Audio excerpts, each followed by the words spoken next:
నమస్కారం. జనవరి 9వ తారీఖు తెలుగు ప్రజలకి ఆంధ్రప్రదేశ్ ఉమ్మడి రాష్ట్ర రాజకీయాలలో, దేశ రాజకీయాలలో ఓ చారిత్రాత్మకమైనటువంటి దినం.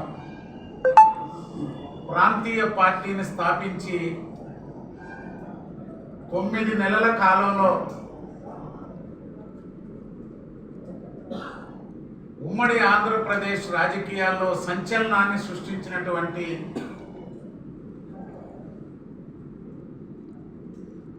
నందమూరి తారక రామారావు గారు ప్రభుత్వాన్ని ఏర్పాటు చేసినటువంటి దినం. భారతదేశ రాజకీయాల్లో సంక్షేమ పాలన, ప్రజాపాలన శ్రీకారం చుట్టినటువంటి దినం జనవరి 9వ తారీఖు. 40 సంవత్సరాలు పూర్తయినాయి.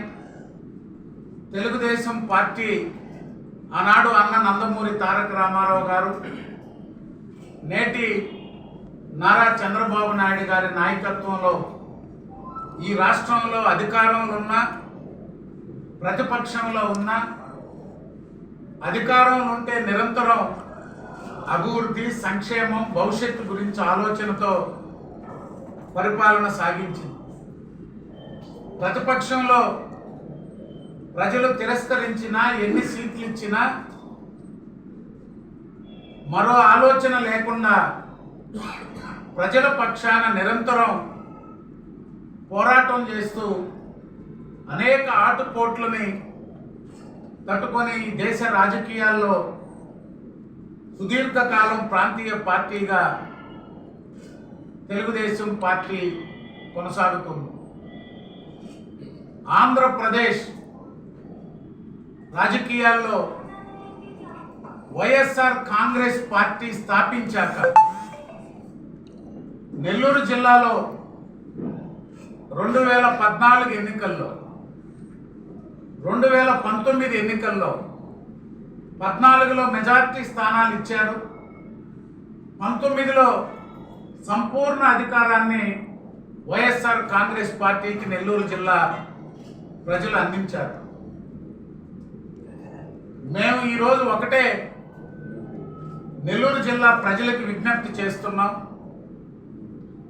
ఒక్కసారి ఆలోచన చేయమని నెల్లూరు జిల్లా ప్రజలను కోరుతున్నాం.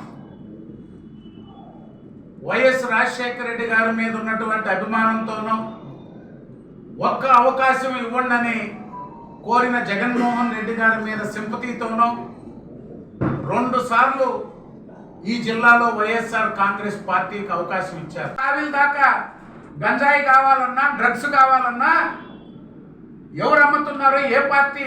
వైఎస్ఆర్ కాంగ్రెస్ పార్టీ కార్యకర్తల ఉపాధిగా మారిపోయింది గంజాయి, డ్రగ్స్ వ్యాపారం. ఒక్క పని ఈరోజు అంగన్వాడీలు ఏం మాట్లాడాడు జగన్మోహన్ రెడ్డి గారు?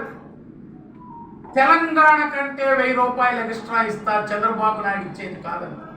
ఈరోజు అంగన్వాడీల మీద ఎస్మా పెట్టి ఏ విధంగా బెదిరిస్తున్నారు?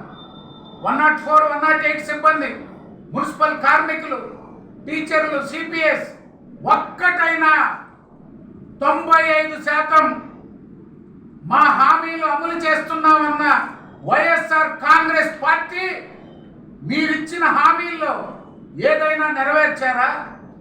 ఉన్న పథకాలన్నీ రద్దు చేసి నవరత్నాల పేరుతో ప్రజల్ని మోసం చేయడం తప్పితే 45 ఏళ్ళు నిండిన ఎస్సీ, ఎస్టీ, బీసీ మైనారిటీలకు పెన్షన్లు అన్నారు ఇచ్చారా?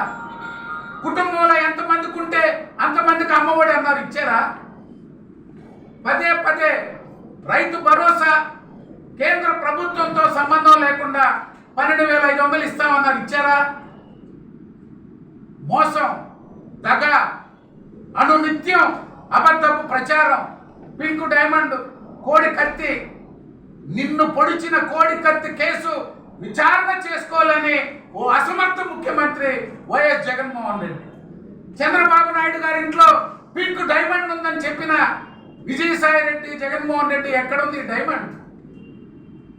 మీ తండ్రిని నారాసుర రక్త చరిత్ర, మీ కుటుంబం కోసం, మీ తండ్రి ముఖ్యమంత్రి కావడం కోసం అహర్నిశలు శ్రమించిన వైఎస్ వివేకానంద రెడ్డి హత్య కేసు విచారణ చేయలేని అసమర్థ ముఖ్యమంత్రి వైఎస్ జగన్మోహన్ రెడ్డి. ఈ మూడు చాలు.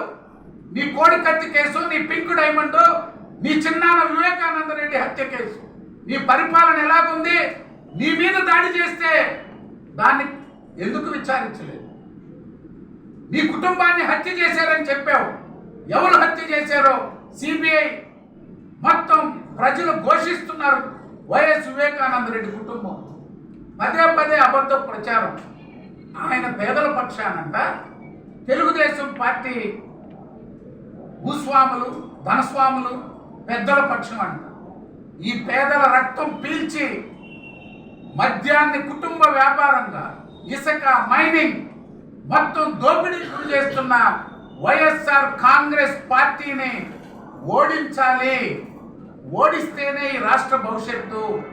తెలుగుదేశం పార్టీ, జనసేన ఆదరించండి, ఆశీర్వదించండి అని చెప్పి నెల్లూరు ప్రజలకు విజ్ఞప్తి చేస్తున్నా. నేను ఒకటే చెప్పదలుచుకున్నా. గూడూరు డివిజన్ ఉంది, మైకా వ్యాపారం, సిలికా, ఈరోజు కొత్తగా క్వాడ్జ్. ఈ వీడియో కనుక మీకు నచ్చినట్లయితే లైక్ చేసి షేర్ చేయండి. మరిన్ని లేటెస్ట్ అప్డేట్స్ కోసం మా ఛానల్ ని సబ్స్క్రైబ్ చేయండి.